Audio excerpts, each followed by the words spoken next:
ગુજરાત વિધાનસભાના અધ્યક્ષ શંકરભાઈ ચૌધરી દ્વારા 25 વર્ષ પહેલા રાધનપુરને જિલ્લો બનાવવાની માંગનો પત્ર વાયરલ। રાધનપુરને જિલ્લો બનાવવાની માંગ ઉઠી છે ત્યારે ગુજરાત વિધાનસભાના અધ્યક્ષ શંકરભાઈ ચૌધરી દ્વારા 25 વર્ષ પહેલા રાધનપુરને જિલ્લો બનાવવાની માંગનો પત્ર વાયરલ થઈ રહ્યો છે। પાટણ જિલ્લાના રાધનપુરને નવીન જિલ્લો બનાવવા હાલ શહેરીજનો તથા રાધનપુરના ધારાસભ્ય લવિંગજી ઠાકોર, પૂર્વ ધારાસભ્ય સહિત કોંગ્રેસ સમિતિ મેદાનમાં આવ્યા છે।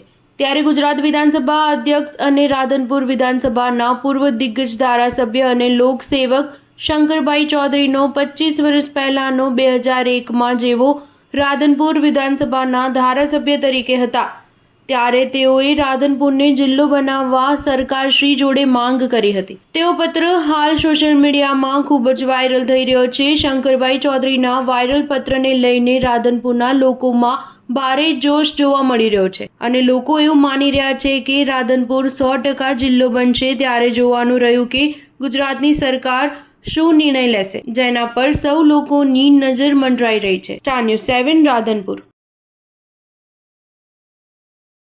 બનાસકાંઠા જિલ્લાની અંદર આજે દૂધની ગંગા વહે છે, પરંતુ પાણીના તળ નીચે જતા રહ્યા છે અને કેટલાય તાલુકાની અંદર હજાર ફૂટ નીચે પણ